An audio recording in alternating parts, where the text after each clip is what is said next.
menunjuk saya sebagai praktisi hukum untuk dimintai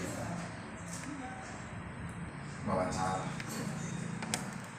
Jadi pertama saya kasih kesempatan pada siapa dulu yang mau bertanya? Kepada saya sebagai penanya pertama. Oke, baik. Sebelumnya, perkenalkan nama saya. Lebih kuat, bisa lebih kuat kalau dengan. Perkenalkan nama saya Adelia Saskia Sela, asal kampus dari Universitas Flores. Saya ingin bertanya, bagaimana cara Bapak mempertimbangkan aspek hukum adat dalam peradilan formal? Oke, jadi pertanyaan ini juga ya, bagaimana cara mempertimbangkan aspek hukum adat dalam proses peradilan formal. Jadi di awal saya mau tegaskan ya, bahwa hukum adat itu ya, hukum adat itu telah hidup ya sejak zaman dahulu ya. Sejak negara Indonesia ini belum merdeka.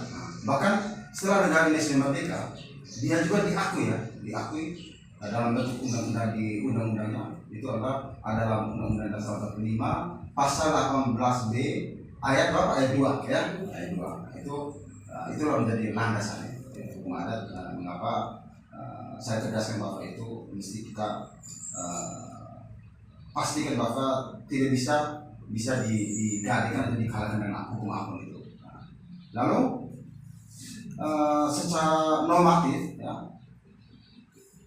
hukum itu dalam hukum acara baik pidana maupun perdata itu sudah diatur dengan jelas ya di dalam proses peradilannya.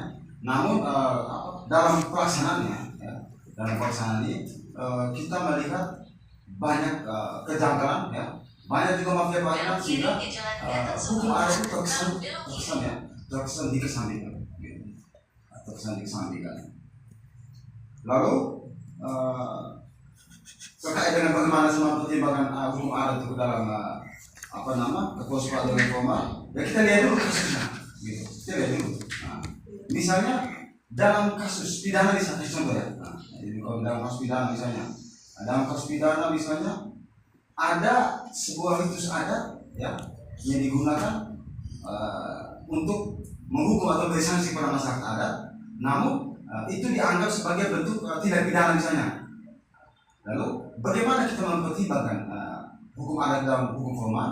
Adalah kita mesti melihat dulu hukum adat itu apa sih yang dilakukan. Jenis hukum adat seperti apa? Kan dalam hukum adat kan ada mengatur berbagai aspek kehidupan. Ada mengenai kepemilikan tanah, ya, ada mengenai warisan, ya, ada juga mengenai perkawinan, dan juga ada penyelesaian sekitar lainnya, norma lainnya. Lalu jika dalam kasus pidana tadi yang saya contohkan tadi, misalnya hukum adat itu dianggap sebagai tindak pidana. Ya, contoh saya sama contoh terhadap kasus yang pada saat ini misalnya, ya, ada satu kasus ini masih jadi ada secara umum ya di ini saya kasus di desa Kila ini ya.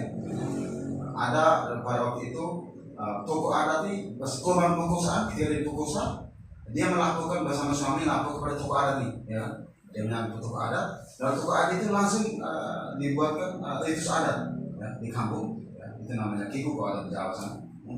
Lalu diberikan sanksi adat kepada pelaku, terduga pelaku.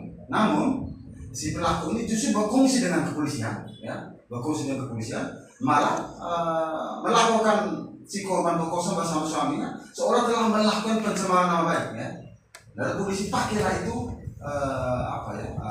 hukum pidana ya, pasal 310 terkait pencemaran nama baik. Nah, disitulah dia menggunakan senjata untuk mengesampingkan ya, atau lebih kasar memperkosa kemarin. Lalu ibu itu akhirnya ditahan, akhirnya diproses ya.